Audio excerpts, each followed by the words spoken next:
Yeah. Yeah, man.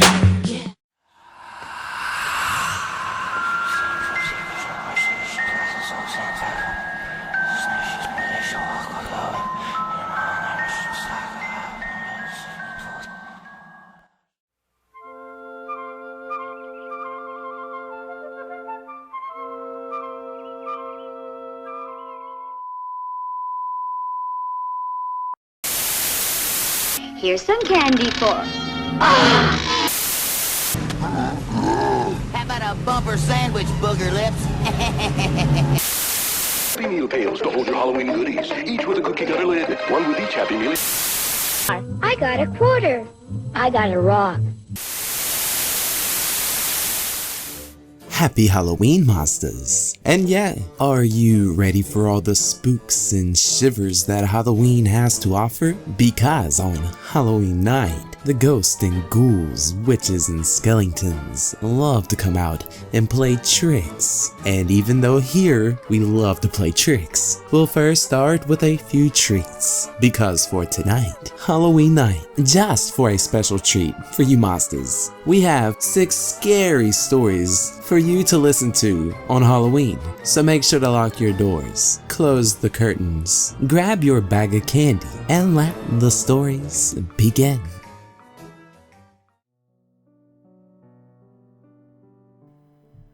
"4 months ago, my Uncle Warren, who had been very sick, had passed away.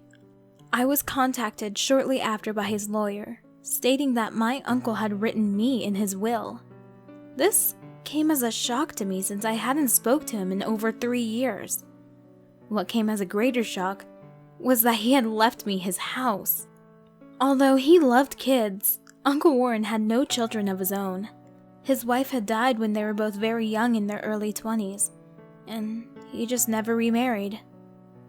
He was a bit old-fashioned in that way. I recalled my dad telling me that my Aunt Maggie had died from the flu or something to that extent. She had suddenly fallen ill and never recovered. I was just a small child when I heard this, so I didn't ask questions or felt the need to bring it up ever again. So I always had a soft spot for my uncle who lived alone. After signing a mountain of papers, I was given the house key. I decided to drive over and take a look at the property, even though it was already getting pretty late in the day. My uncle's house is at the end of a cul-de-sac in a small neighborhood. The 2-story house nearly blends in with the rest of the cookie-cutter residences, only it is in a desperate need of a paint job. I don't remember it ever looking so grim, with the exposed boards under the white-chipped paint covering the house. I suppose everything looks a bit grim when someone close to you dies. As I enter the house, a tidal wave of memories hit me. I look over at the upright piano and remember Uncle Warren teaching me chopsticks and the Blue Danube. It was almost as if I could see us sitting elbow to elbow on the bench, taking turns. I feel guilty that I haven't visited him before he passed. I didn't get a chance to say goodbye. His nurse was with him, so at least he wasn't alone in his final moments. My dad had filled me in with how my Uncle Warren had been bedridden in his few remaining months. I knew there was a cleaning lady, Miss Harper, who would come once a week to tidy up, so it didn't surprise me to see every room in the house look clean and orderly. However, the same could not be said about the basement. How could I forget the basement? It was the one floor of the house I was not allowed to set foot in. It gave me the creeps, so I had no problem following that rule. As a kid, I had an overactive imagination, so I would imagine monsters living under the rickety stairs leading down to the dark, dank basement, ready to reach out and grab my ankle if I dared to cross the threshold. I could have sworn I heard a ghost once when I was about 10 years old. It sounded like a small child crying. The crying seemed to be muffled like it was trapped in the walls and wanted out. It had scared me so bad that I bolted up the stairs and tripped and skinned my knee. My dad had scolded me about not going through Uncle Warden's things. My uncle had told me not to ever go down there because not only was it dimly lit, but I could hurt myself with the gardening tools that were scattered throughout the room. Needless to say, it took me a moment to build up the courage to look around the basement. Once I made it to the bottom of the stairs with my ankles still intact, I reached for the one light switch that hung from the ceiling and pulled. The light worked, but it was still very dim and hard to get a good look around. Luckily, I found a decent flashlight sitting next to the bottom step. At first glance, it looked like a typical basement full of junk. There are several gardening tools, drills, firework, unmarked boxes, some old furniture that had seen better days, and a large antique trunk. I guess my overactive imagination hadn't changed that much since my adolescence, since my first thought when I see the trunk goes straight to pirate treasure. It's locked, of course, and I don't see a key anywhere in sight, so I use a shovel on the lock. It surprisingly breaks the lock with just a few attempts, as if it wanted me to open it. Unfortunately, it was not treasure.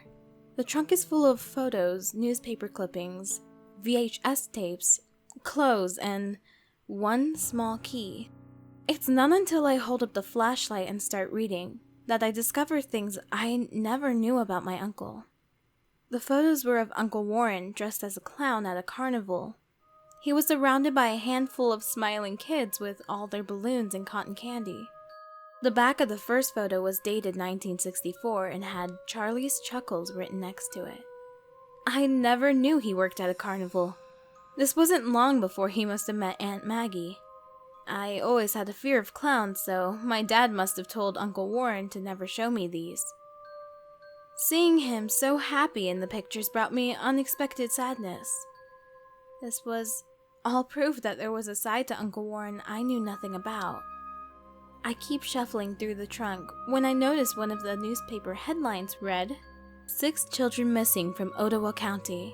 I scanned the page trying to let every word sink in as fast as my eyes will read them. There had been 6 children to go missing in the span of 8 months, 1964 to 65. All of them were from the ages 4 and 10. Why would my uncle keep this? I wondered if he knew the kids that went missing. He loved kids, and they loved him too. He always knew how to make everyone laugh with his silly jokes and pranks. There's no way he could have been involved with any of this. I pick up more newspaper clippings and see that most have something to do with missing children. I start to pick up some clothes and finally feel lightheaded and sick. They are all children's clothes. At least a dozen dirty, rumpled pairs of kids' clothes and shoes, with the exception of one large outfit. It's Uncle Warren's Charlie Chuckles costume. I am thoroughly creeped out and slam the trunk closed and shove it against the wall. Only when it hits the wall it makes a thunk sound. I make a stupid decision to investigate the wall behind the trunk. Sliding the trunk over reveals a small door in the wall clearly hidden by wallpaper pattern.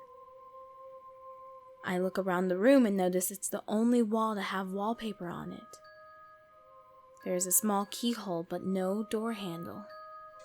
Reading a lot of detective novels sparked a solution to the puzzle before me. I open the trunk and dig for the small key that has to be the one for this door. It fits and clicks, and the door pops open from the wall like a hidden bookcase. Behind the door there's a small tunnel that looks like it goes all the way underneath the house. I have a hunch on what I'm gonna find and pray that I'm wrong as I scoop myself in. I'm only about 5 or 6 feet in when I see the tunnel branches off into shorter dead-end tunnels. I stop at the first one and see a mound of dirt. I crawl into the tunnel next to that one and see it too has a small mound of dirt. I checked one more time to see if it was like the others. I reach in the dirt and start scattering it about until I feel something hard, like a rock under my hand. It has to be a bone. I lose any courage I had and crawl out of there as fast as I could. I beelined straight to my friend's house and told her everything I saw and asked if I should call the police. My friend, who is much braver than me, tells me not to call the police just yet. Natalie knew my uncle too, and couldn't believe it. She suggests that before we get the police involved, we go back and look at the VHS tapes in the trunk, and thoroughly look into the dirt mounds in the tunnels. I think I would feel better if she did this with me. Maybe I'll go back soon. I think I'm just still in shock finding Uncle Warren's secret.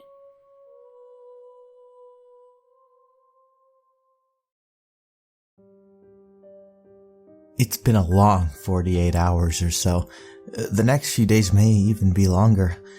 Let me start by explaining some of my situation so that you can understand everything better. I'll start with my girlfriend, as stuff kind of revolves around her. My girlfriend's name is Sugumi, though she casually goes by Sue to keep it short. If it isn't clear, she's Japanese American, third generation, pure Japanese ancestry. Her family's story is rather romantic, but I'll try to keep it short. Her grandparents on both sides came to America during World War II, as they were young and delusioned with Japan's ideology. The two married couples, who had all known each other for quite some time and were good friends, knew that coming to America would be a struggle, as they'd be subject to suspicion and poor treatment at first. They just couldn't stand what was happening in Japan, though. As you can guess, their treatment was rather cruel at first, but the war ended and they moved on knowing they could move on, and settled in my hometown. My hometown is a nice place. It's not huge, but it's small. It has a population of 70,000 to 120,000 depending on how you look at things. Discrimination has never been a big thing here. It's rather accepting community, and that's why Sue's grandparents settled here after hearing about it from others, and both couples started families. Sue's parents grew up together through all their youth and just naturally fell in love with each other, and thus they got married, and Sue happened. Moving on now, the house I lived in since I was born, that my parents built, used to be in the far southwest corner of the town. Now, while it still kind of is when looking at the metro area, the city limits have expanded way far out east and somewhat south. Sue's parents both work and make good money. They were able to build a house in a nice neighborhood that's rather new, about a 5-minute drive east on a 2-lane country road that's a few blocks south of my neighborhood. That's the key part of what I'm finally close to telling you. The house is rather big, as along with the money Sue's parents made, both sets of her grandparents helped with the building too, as they kept the tradition from Japan of living as a bigger family. It all works out well since her grandparents are all friends as well. There's touches of Japanese culture incorporated. My favorite thing is the faux koi pond they have. They don't actually have koi fish, but it's still a beautiful little pond. I'm getting off on a tangent now, though. I've said enough where I could finally move on to start the insanity. Yesterday, when I was at a local bookstore reserving a copy of Monster Girl Encyclopedia Volume 1, yeah, I'm kind of an otaku, but my interest in the culture is what brought Sue and me together. Anyways, as I got in the car, I got a call from Sue asking if I wouldn't mind coming and spending the night at her place, as there were rumors floating around the neighborhood that some creepy creatures were being spotted. I'm only 5'7" and 140 pounds, but I'm still bigger than Sue and everyone in her family, so I figured she and possibly her family would feel more comfortable with someone bigger and stronger around. So I had no objections, as I loved their house and the family. It would put my love's mind at ease, and since I figured it was just some stupid teenagers in the neighborhood joining in on the stupid clown craze, I wasn't worried anything could happen, and that I'd maybe get to have some nice quality time with Sue, if you catch my drift. Fear's a unique thing that can terrify and arouse you at the same time. It puts the thrill of life in you when you realize you're safe.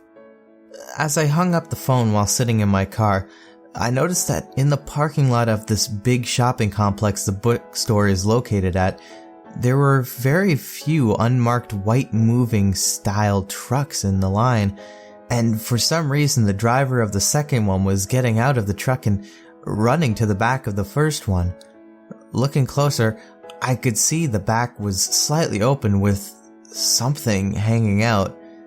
It looked somewhat like a thin horse leg, but was all slimy and bumpy. It got quickly shoved back into the truck, and the back was secured before they drove off. I shrugged the incident off as me not seeing things well, as they were a ways away, and that I had monster stuff on my brain because of the book I just reserved and Halloween being so close. I got home and started packing an overnight bag for a few nights in case I stayed longer, and as I packed, I slowly started remembering I had seen a lot of trucks in those parking lots around town lately. It seemed somewhat weird, but again, I shrugged it off. I ate dinner with my parents, said see you later to my pet rabbit, and headed out of her place around 7:30 to 8. I couldn't honestly tell you the exact time. Time's all messed up now. It was dark and traffic had slowed down to a considerable amount.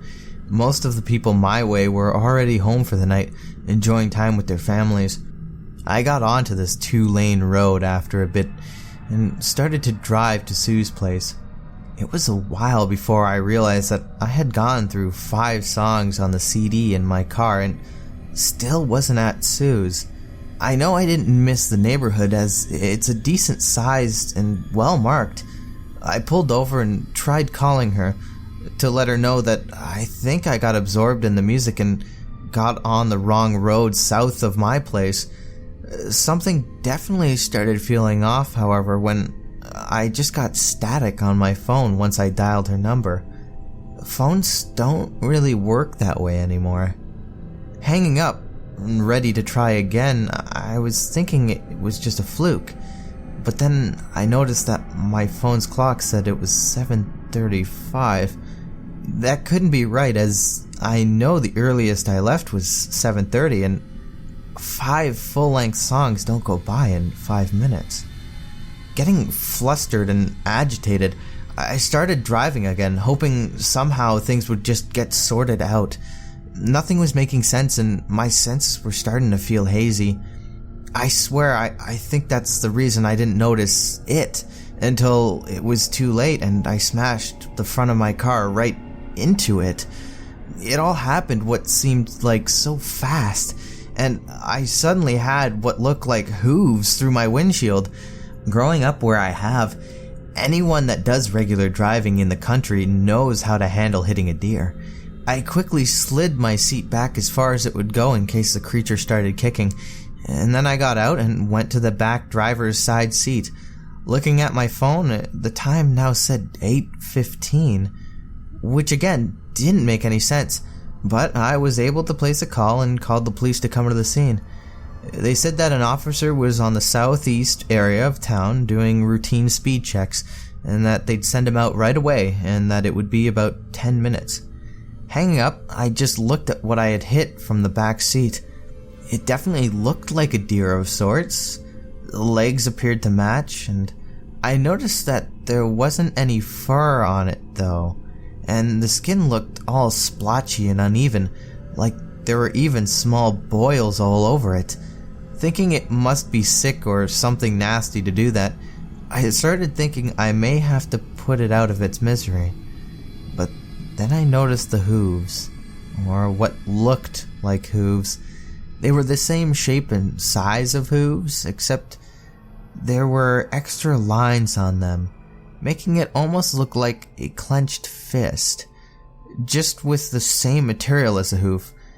Suddenly the creature went limp and the hooves, they relaxed, like they actually unfolded like you would unfold your fist when you open your hand. I suddenly saw massive claws on the end of the fingers that made up the hooves. Obviously, they weren't actually hooves.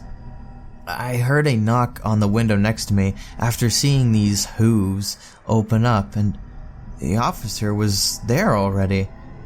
I could have sworn it hadn't been more than a couple minutes since I called 911. I cracked the window and talked to the officer. I can't remember what exactly we said to each other, but I was confident he was really an officer and his car looked legit.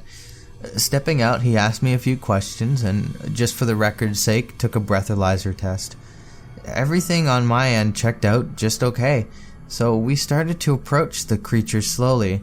The officer had his gun drawn in case it started kicking, but it didn't move any.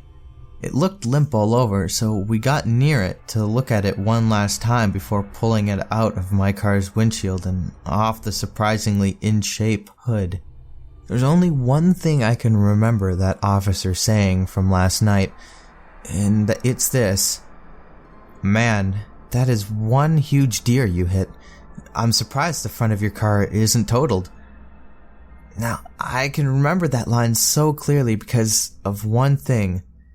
Whatever I had hit, it was not a deer. Sure, it somewhat shared the same body shape of one and had antlers, but everything else about it was different. Heck, calling the things antlers is quite a stretch. Just so you know where they were, the antlers were spasming back and forth between being rigid and flaccid, and they definitely weren't a hard material of any kind. They were slimy and clearly noticeable from the sheen of the moisture on them, and had giant pores of varying sizes on them, pulsing like a fish's mouth, gasping for breath out of the water. The boils I had seen on the legs were just about everywhere else that the pores weren't, and there were 3 of them, all disgusting to even look at. The head they were on wasn't any better. Can you imagine what a head that's a mixture of a human, moose, deer, and horse's head would look like?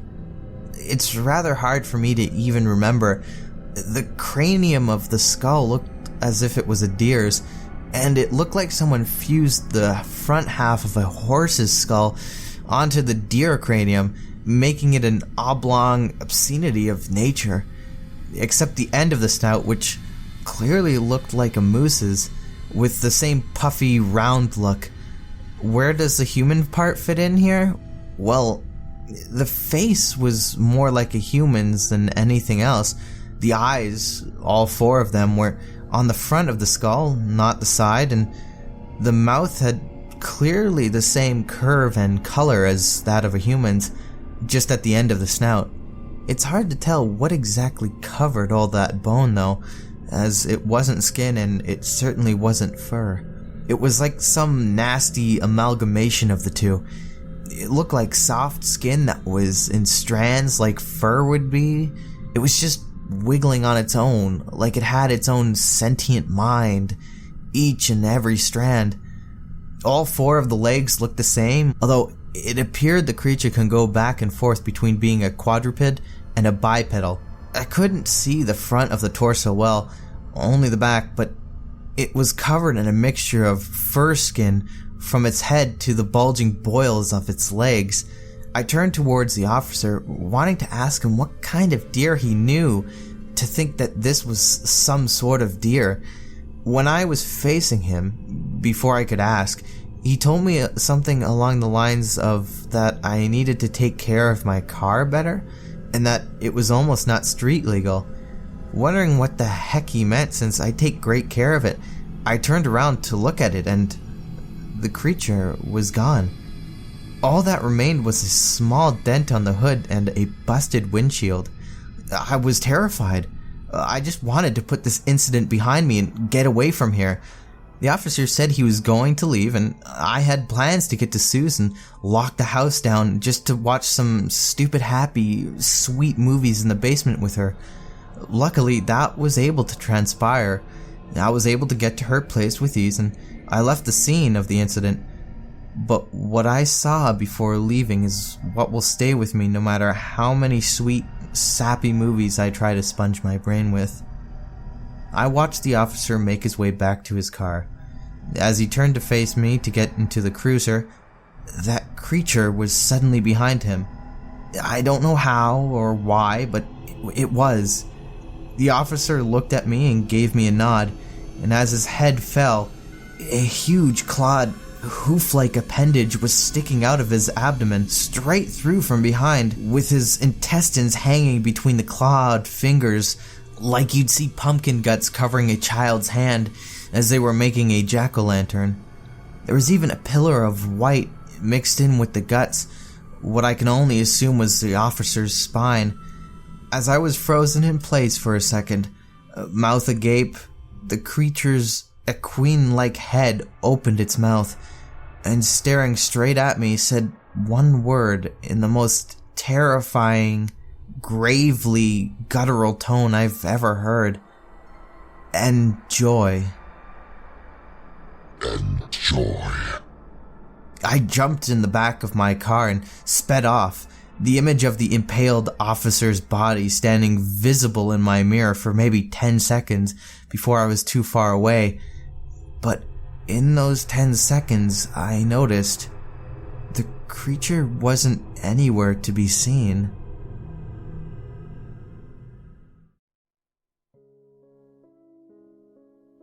I can barely type this properly. My hands are shaking too much for proper typing. Why are my hands shaking? Good question. Well, I need to tell someone. I don't know if anyone else will listen. I was just released from a psychiatric hospital and I might lose my credibility with many of you, but please, hear me out. I go to school at Cornell University. Well, I used to. I was dismissed due to my psychotic episode, as if no mental illness was running in my family and there was nothing to make me snap. I'm not crazy. No one believes me, that's all. Their minds are too small compared to the things I have seen and still see, but please hear me out. As I said, I used to go to Cornell University. I loved it. It was beautiful there. It was fall. It was also a Tuesday. The leaves were changing to their beautiful red, orange and brown shades. I was sitting on the cafe's patio. I was sipping a cup of coffee during the morning, watching the leaves fall and the sun rising. It was my favourite view. The cafe wasn't very good. The coffee was decent at best, but it sat on a hill and stood above the campus and city. Also, not many other coffee shops were open this early. Anyways, I pick up my cup to take another sip. Before my mug touched my lips, I felt a hand on my shoulder. Let me tell you, the only other people that were normally up at that cafe were the workers, and they always left me to my own device. So it startled me, okay? No judging. Anyways, I jumped and hot coffee spilled all over my lap. I quickly grabbed a handful of napkins and began to wipe off the coffee after my initial shock. Then I was pissed. I look up and saw a man that I didn't recognize. This man was skinny, as if he had scarcely eaten over the course of maybe a month. He sported a dark, bushy beard. It was very messy and uneven, as if he hadn't shaved for weeks. His clothes were filthy and torn. His sleeves were ripped up and there was a spot of blood on his collar. He looked not homeless, but on the run. He had a crazy look in his eyes, but there was something else. Hope. I was confused by his gaze, but I quickly composed myself. It's been following me for weeks. It doesn't sleep. It won't stop following me. His voice was hoarse, as if he hadn't had a glass of water for days. Help. I was genuinely confused. He gazed back over his shoulder and briskly walked off about 10 paces away. He looked back at me, then down the road, then he began to laugh. I had no idea why this man interacted with me or why he just walked off like he did. It's a miracle, he shouted. It has never looked at anyone else, but now, he pointed to the empty air, laughing again. Okay, now I was mad again. Look, you spilt my coffee, and I was trying to be nice, but now you owe me another cup. His eyes turned tearful again, and he talked down the street. I had a choice. I could run up and catch up with him, or I could go to class and pretend nothing happened. I chose the former. I ran after the stranger. I wasn't going to beat him, hell, I wasn't even going to lay a hand on him. I just wanted to scare him. He was fast though. He outran me and ducked into an alley, disappearing from sight. I got there 30 seconds later and turned into the alley, cursing myself for being so slow. It turned out I didn't need to speed up. I saw the man. He was suspended 20 feet above the ground, pinned fast to the side of a building, nothing holding him. He was screaming, swinging his fists into the empty air. Whatever it was holding him up was sort of like something out of focus in a photograph. It was large, I can tell you that much. Slowly things began to focus. The man was screaming still, but his voice was going out, becoming more and more strange as he spoke. The thing was still blurry but clearer. It was larger than I thought. It was 20 or 30 feet tall. I couldn't believe what I was seeing. It was some white cave-dwelling creature or something that I was looking at. It started to come into sight. The thing was mostly in focus now, only the face was still blurred. The hands on the things were relatively large compared to its size, and they were tipped with claws that resembled glass. Even the muscle of the thing was very dominant, not necessarily bulging or huge, but very distinct and lean, intimidating. I stared at the thing, paralysed in fear. I couldn't run away or even look away. I was aware of my shaking, but I couldn't do anything about it. The man screamed once again. It then tilted its head as if it enjoyed the sound. Slowly, its face cracked. Then it fucking split open like a blossoming flower into 6 distinct pieces of flesh lined with teeth. What I thought was still blurred was actually clear. The thing didn't have a face. The milky white skin was just of that, smooth and flat. The thing then lunged its head towards the man and closed its jaws. The man's screams were silent. I watched in horror as the thing pulled its head away from where the man had been. Blood covered him and covered the wall where he was pinned to. It ate its own fucking hand. The blood stopped quickly though, which was good because I was about to pass out, if there was any more. It looked at its stump of a hand and turned its head, as if wondering where it went. Soon another hand was in its place. Okay, I would like to say I heroically retreated or some lie like that, but truth be told I was scared. I screamed. I finally found my voice and let loose the highest, girliest scream I could. Then the worst part happened. The creature turned towards me as its face cracked again into a smile. A fucking smile. It let loose a scream, incredibly loud and powerful. I could feel my entire skeleton shake and vibrating from it. I don't remember anything after that. I woke up on the ground in the alley an hour later. I didn't go to class that day. Instead, I went to my dorm and sat on my bed staring out at the trees. I fell asleep at some point and woke up to seemingly nothing. I looked out my window and saw it. The thing was sitting on a roof, a deer carcass in hand, half eaten. It was transfixed at my window. My roommate later found me in the room, cowering in the bathroom. I was crying and pointing over towards the conjuring room's window. He saw nothing and finally coaxed me out of the bathroom into the bedroom. It was closer now, but still there. I went crazy shouting, "You lied, man!" He contacted 911 and told them I was having a nervous breakdown. I was then checked into a mental hospital. Then I saw it again looking at me through the windows. I began ignoring the sight of it just to get out of there. I left this morning. It followed me the entire way. Now I'm writing this on my computer. It's staring through my window right at me. It's never been this close.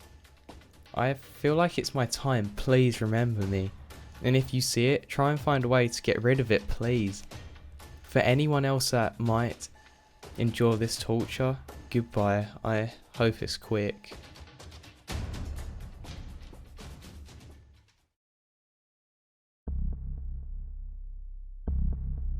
This really freaked me out. Yesterday I noticed that my neighbor hadn't put out any of his Halloween decorations or lights, etc. The past 2 years I've lived next to him, he's gone all out for Halloween. I don't know him well. He's younger, single, but I know he likes kids, not in a creepy way. His brother and sister-in-law and their kids always visit him, and he plays with his 3 young nieces and nephews out in the yard. So anyway, I got home from work and was walking up my driveway, and I saw him outside and said something like, "Hey man, you better get your Halloween stuff up or that house up the street is going to beat you for best decorations." He kind of smiles sheepishly and says he's actually going to keep his house dark this year and just put out candy. I asked if he was going out of town, but he said no. Something happened last year that really scared him. Now I was concerned for my own safety if some weirdos were coming around our neighborhood, which is a pretty safe neighborhood with tons of young families living here. So I asked him what happened. He said last year he had his brother's family over so they could trick-or-treat in the neighborhood, since they live in an apartment complex that doesn't do much for Halloween. He had a bunch of kids come to the door like always. His family took off around 10:30, and there were only a few older trick-or-treaters, but by 11:30, they were pretty much done. So he was inside watching TV when the doorbell rings. He grabs the candy bowl and heads over, noticing that it's a little past midnight, and that's pretty rude for trick-or-treaters to still be out, but notices he hadn't turned off all his decoration lights yet, so his house is still a beacon. He swings the door open and is about to yell something to freak them out, but stops dead when he sees the kids at the door. He said one was possibly around 13 to 14 years of age, and the other was maybe around 16 or 17. Both were boys. They weren't dressed up, but he remembers the older one was wearing a flannel checkered shirt. He was immediately overcome with uneasiness, like opening the door was a huge mistake. They just stared at him, and he noticed they had really big irises and dilated pupils. He couldn't even see the whites of their eyes, so he figured they must have been contact lenses.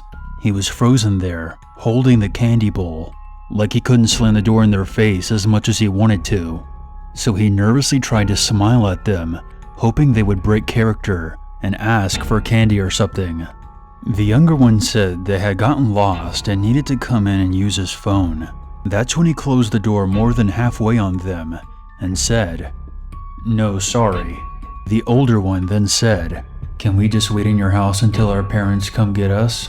But by then, he was convinced that his life was in danger and the kids must be high on something or intending to rob him, and just kept mumbling, "No, sorry, good night," as he inched the door closed and locked it.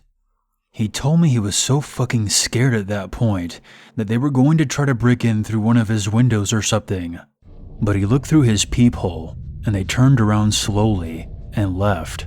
He sat back down to watch TV at a really low volume so he could hear any sounds.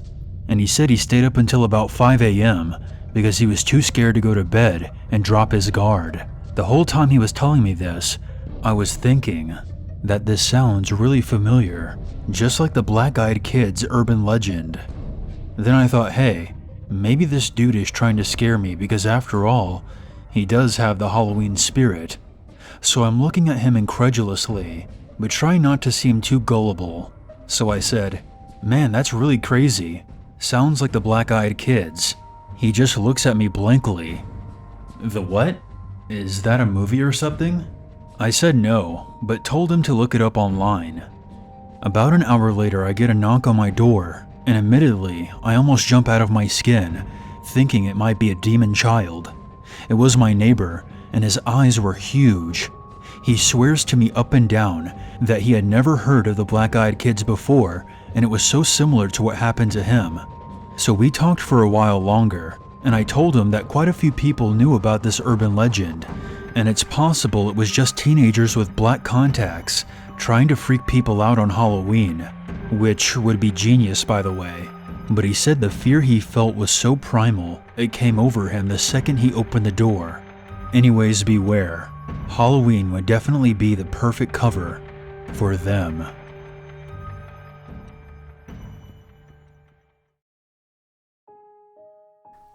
Three years ago, I was at a Halloween party with some friends. We were drinking by a large bonfire, listening to music and just telling stories that would make us laugh. We decided to tell some ghost stories because what's Halloween without a nice ghost story? I told the classic humans can lick too story, and my friends told various stories that we've all heard before. We went around the circle, each one of us telling a story until it was Dan's turn. John did not want to tell a story. He shook his head, kept saying things like, "Nah man, I'm good," followed by a fake laugh. We egged him on, and eventually he caved. Their family was big, but the house was small. Too small actually, as Dan, John, and Zach all shared one room, even when they were in their teens. I couldn't imagine sharing a room with another person, let alone two others. He told us about the time he heard a voice coming from the basement, the time he heard footsteps walking up and down the stairs to the basement, and even the time he saw a figure walking through the halls heading down to the basement. That fucking basement, dude. It came back to the fucking basement. Weird noises and the fucking smell could make even the strongest stomach turn over, he said, as his voice was somber. We were all listening closely, leaning in to hear what else he was going to say. I never went down there. Zach never went down there. John never went down there. My fucking dad never went down there. And he was the bravest bastard I ever knew. We all knew his dad, the 5'6" tall brick shit house, who would beat your ass for even looking at him funny. He died about a year ago after this event, but Dan never really showed emotion toward his death. He seemed content with the death, which always kinda worried me. But one thing was for sure, Steve was a scary dude and wasn't afraid of anything. But he was afraid of that basement. Something wasn't adding up right. Listen, all I'm saying is that basement in that house was evil. Pure fucking evil. I'll never step foot in that house again, he said, staring at his feet, shaking his head. I don't like talking about this because to this day I have nightmares about what I heard. I could smell the fear he was exuding through his pores. It was strange, as Dan was always a hard-nosed dude who barely showed any emotion. This was real. It had to be. The story was over. Everyone was quiet. We listened to his words and how fearful he was about the house. We all knew the house he was referring to, the small yellow one on the end of Parrot Street. Is there someone living there now? I asked, honestly intrigued by the thought of someone else there. I think so. I'm not sure. Last I heard, a family of 3 moved in there. Poor fucking bastards. If I were them, I'd get my ass out of there so fast, Dan said as he took a sip of his beer. I had the idea, but I wasn't going to tell anyone. We all camped out and slept for the night, trying to forget the terror that we just heard escape Dan's mouth. I awoke early, the sun was barely out. I left the bonfire to go home, get some breakfast, and try to get more comfortable sleep in my own bed. As I was driving home, I couldn't help but remember what Dan said about the home on Parrot Street. I drove by the house on my way, and I slowly drove past, looking at it. It looked harmless. Perhaps it was the dull yellow color that gave it the feel, but it looked harmless. There was a dark blue truck parked in the driveway, as it was clear someone was living there. I parked my car on the side and got out. I had to ask the owners if anything weird happened, or if Dan was just the best liar known to fucking mankind. I knocked on the door as a woman about 27 opened the door. "Can I help you?" she said. I was a bit taken back by her beauty, but this was another man's wife, I assumed, so I had to stop the bad thoughts. "Hello, my name is Vic. I used to live in this house when I was a kid, and may I come in?" I didn't know what to say. I figured if I lied and said I used to live here, they let me in. I was right. She let me right in. I walked into the home. and was immediately greeted with the smell of pumpkin. But there was a stench underneath the sweet aroma that almost made me hold my nose. The pumpkin was masking the smell the best it could, but it wasn't good enough. She walked me over to a couch and offered me something to drink. I declined. "So what is it that you need, Vic?" she asked, seeming a bit confused as to why I was there. "Listen, I'm gonna be honest. Have you experienced anything abnormal here in this house?" I heard her swallow her feet. She faked a laugh and took a sip of her coffee. "No, not at all." I knew she was lying. I knew it. I faked a laugh myself. "Nothing at all? Not even from the basement?" I was trying to get an answer from her. Suddenly, out from the kitchen, I heard a voice. It was rugged, deep, and seemed to have been listening to this conversation all along. "Honey, just tell them. Don't be ashamed," the voice said as I looked off into the distance to see the husband. He was tall, about 6'6", I would say, and easily 300 pounds of muscle. He looked like a professional wrestler. I was a bit intimidated. "Oh, sorry, I haven't introduced myself. The name's Ted, and not what I would have expected by a man of that size. I'm Victor. Well, everyone calls me Vic," I said, as I shook his giant honey-baked ham-sized hand. Good lord, he was big. "There's been some scary shit going on here. I don't know why Denna isn't saying anything. Shit. Our own daughter refuses to sleep in her bed. It's been driving us fucking nuts. I hear some fucked up things at night coming from the basement. And the smell. We can't seem to get rid of it. Wait, how did you know?" "Well, sir, I used to live here, and quite honestly, I wanted to see if what I experienced as a kid was in my head, or something real." "It's real," I said, as I continued the lie that this used to be my childhood home.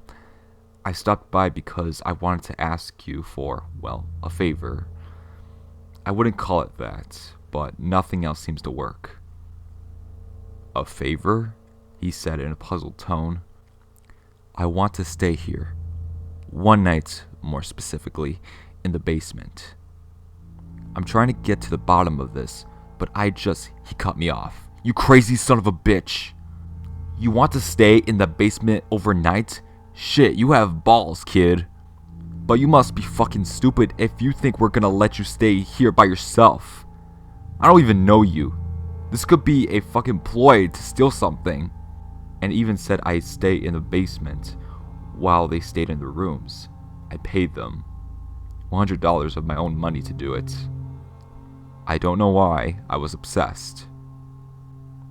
He took my money, looked at his wife, and nodded. "Alright, kid. See what you can find down there. But just know, I'm not going down there for anything." He was clear I was on my own. He said he's never been down there and never will, just like Dan's dad said. We shook hands, and surprisingly, they offered me dinner before. We all sat down and ate a nice spaghetti dinner, but it was awkward. I barely said a word, and I could barely eat, but I forced myself to seem not rude to their cooking. It was delicious spaghetti, don't get me wrong, but I was nervous for the night. Their daughter was 9 years old, the cutest little thing you have ever seen. She was quiet, perhaps because I was a stranger, but she seemed very strange. Ted patted her on her back and told her to get ready for bed. She slowly walked upstairs, but I noticed that when she walked past the basement, she walked faster. Something was definitely up with that fucking basement. I turned back to Dan and Denna. "Something is going on down there and I want to help. It fucked me up as a kid and it's fucking you up and your daughter. Whatever I find, I think you should leave.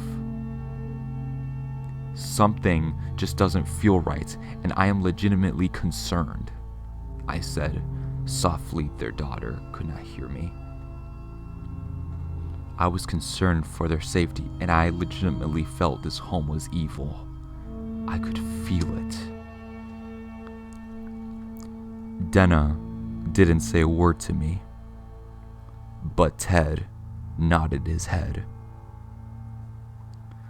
I offered to do the dishes, but Denna insisted. I'm overly courteous as a guest and wanted to thank them for the warm hospitality and the delicious meal I forced myself to eat.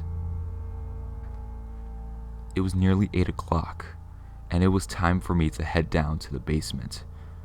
Fuck. I wasn't looking forward to this. I brought my cell phone, my portable charger just in case, and an iPod to help me sleep if I could.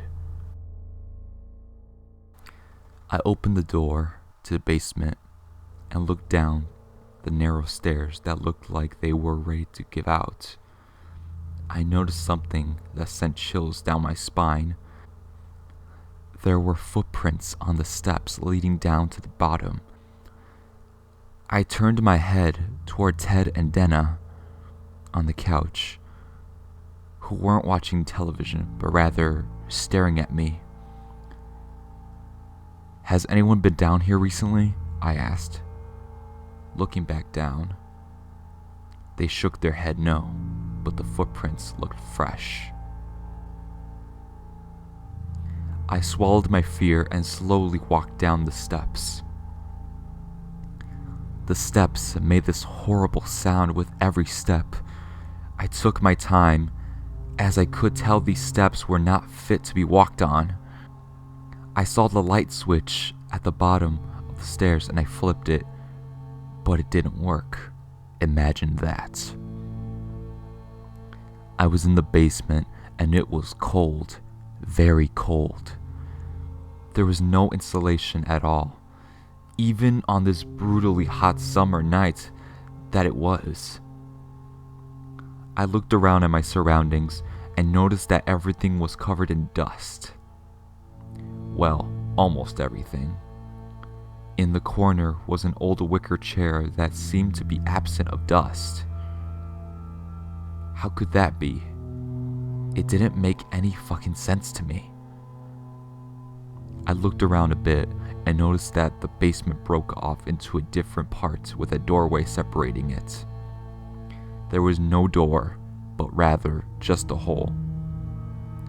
I walked slowly, wiping away all the cobwebs that there were, and I entered the second part of the basement. What I saw gave me fucking chills. There, in the middle of the room, was a mattress. The mattress was stained, disheveled, and completely torn. Someone was fucking living here, but there was no sign of whoever it was.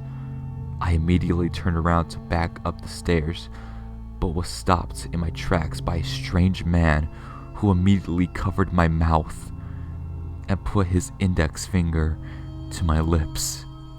Shh, he said. His breath was one of the worst smells I've ever smelled. I pushed him away and ran up the stairs as fast as I could, slammed the door shut and stared at Ted and Denna. They got up from the couch and approached me, obviously worried. Grab your daughter and get the fuck out of here. Now! There's someone living down there. What? Someone is in the basement? Jesus Christ, I'm gonna fucking kill them. Live in this house, my house, and scare my daughter? Ted pushed me out of the way and walked down the steps. I tried to stop him, but to no avail. He made his way down there and looked around and started yelling, "Where are you, you son of a bitch? Come out!" Denna looked concerned. I was too. I walked down there too. I walked down and I met up with Ted and I looked around, but the old man was gone. I showed Ted the place where the mattress was, but to my surprise, it was gone. It was like everything up and disappeared. Ted looked at me, pissed off. What is this? Some sort of fucking joke? There isn't anyone here. Get the fuck out of my house. How dare you scare us like that? Get out before I knock your dick in the dirt. It didn't make sense. Where was the old man? Where did he go? I apologized, but Ted wasn't having it. I made my way up the stairs and out the door and didn't look back. Did I just imagine everything? It was all so fucking real. The smell, the mattress, the old man. I opened the door to leave, but I was stopped by a tug on my shirt. It was their daughter, Julie. Don't be afraid. Frank is a nice guy. Frank? Who the fuck is Frank? My eyes were wide. I was scared. She told me to come down to her level. She motioned with her index finger to come closer. I took a knee, but it wasn't close enough. Closer. She motioned until finally I was almost nose to nose with her. She placed her index finger on my lips. Shh, she said, just as the old man did. She winked. I ran and never looked back. I will never go back to that home again.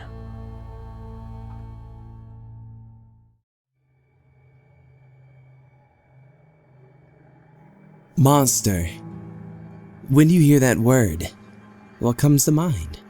My guess is that it would be something grotesque. Even more likely, something that isn't human. But that's wrong. Monsters aren't something of fiction, but they also aren't the thing you imagine. In fact, you are living among them without so much as a thought. The things that are the real monsters are humans. Before you try to correct me, before you try to tell me that humans have done many wonderful things, stop. Not all of the human race is bad, no, but many of us are. Us humans, we like to make people feel pain for our pleasure. We're racist, sexist monsters. We do horrible things. I myself did not realize this, not until recently at least. I moved into a royal town last month. My mother and father had both gotten into a car accident and I needed to get away from all of the memories of the town. But that's beside the point. I had just gotten settled down into my small house when I had decided to go and say hi to my new neighbors. Again, it was a royal town, so there weren't very many people, about 300 or so, and I figured I might as well get acquainted with a few of them. I stepped outside and for the first time realized the horrible, rancid smell. It was coming from the garage that the people next door owned, and as I got closer, it grew stronger. I preserved, covering my nose the best I could, and approached the door, knocking on it, and quickly uncovering my nose, trying to breathe through only my mouth. A little old lady answered the door, and I forced a smile, still trying to ignore the odor. "Hello, I'm your new neighbor." I held my hand out for her to shake and she took it. I suppressed a shudder. Her hand felt leathery and rough. "Hello, dear. My name is Othelia. It's nice to have new neighbors. There hasn't been anyone in that house for a long time." Her thin lips stretched into a saggy smile, and I winced, seeing what little teeth she had left. "Well, I just wanted to ask you why your garage smells so strange. Did you need help cleaning anything out of it? I'd be happy to offer my service." "I would love that, you handsome young man. I could use some muscle. There's a dead raccoon in there, and it's stuck behind a shelf that I can't move. How about tomorrow afternoon? I'll make you some lunch, and you can get that raccoon out of my garage." I nodded and exchanged a few more words with her before leaving, nauseous, but glad I was going to be able to get rid of that smell the next day. When noon arrived, I walked over to her house and found her sitting on her porch in a wicker rocking chair. She gestured to the other seat and offered me a glass of lemonade, which I thought was weird, considering I hadn't even started working, but I accepted the drink. She talked with me for a bit, began feeling a little tired. I figured it was just the day's heat, so I stood up. "I guess I'll go get that raccoon for you now, miss." I pulled out a pair of rubber gloves from my pocket and unfolded the plastic trash bag. She also stood up and pulled a pair of keys out from her pocket and ushered me down the porch steps before following. Her step was a slow hobble. As she unlocked the door for me, I grew dizzy. It wasn't until then that I realized something was wrong. She opened the door for me, and I was about to open my mouth to speak when I felt a weak shove from behind. I fell to the ground inside of the garage with a sickening thud. The door was slammed behind me, and I scrambled as best as I could to open it, but she had already locked it. It was a matter of moments before I passed out. It wasn't even enough time for my eyes to adjust, and I'm almost glad they didn't. When I opened my eyes next, I was being moved. My eyes were blurry and my senses slow, but once I felt the zip ties closing around my wrist, I remembered what had happened before I passed out. I felt someone breathe on my neck as the zip ties were still being tightened, and in self-defense, I swung my head back as hard as I could, feeling the back of my skull make contact with someone's face, hearing a loud crack and a yelp. Whoever it was let go of me, giving me time to scramble away. My hands were tied enough that if I wanted to get them out, I'd have to severely injure my wrists. I looked at my captor in shock. It was Ophelia. Her hands over her bleeding and broken nose, her eyes full of malice and a scowling frown. It wasn't until then that I took time to look around. There were bodies everywhere. Some were hung from meat hooks that dangled off the ceiling, while others carelessly lay on the ground. Some of them had chunks missing, and the smell was even more worse inside of the garage. I vomited all over myself, heaving at the sight and smell of the mangled, dripping bodies around the room. Ophelia was on her feet now, and advancing on me with a large meat cleaver. I knew if I didn't act, I would soon be strung up like the others. I managed to get up without using my hands and backed up against the wall, trying not to slip on the streaks of still wet blood or fall over in any of the scattered limbs and torsos. As she approached, I kicked her hard in her stomach, causing her to fall backwards, and she hit her head on the cement floor hard, knocking her out. The meat cleaver in her hand clattered to the ground. I ran over to the door and began throwing my entire body weight up against it, hurting my shoulder in the process, but finally breaking it open. Once I was free from that hell, I ran as fast as I could to the next house over, screaming for someone to call the police on the way there. The neighbor must have heard, because once I reached her door, she was outside, the phone in her hand, talking to the police. I told her what had happened. I told her about seemingly innocent little Ophelia and her garage as she cut the zip ties away from my wrists. Trying to describe it out loud almost made me vomit again. Once the police arrived, she was kind enough to explain it for me, seeing the distressed look on my face. They found her alive, with a cracked head, They had found 20 people in her garage. All of them had been identified as missing people.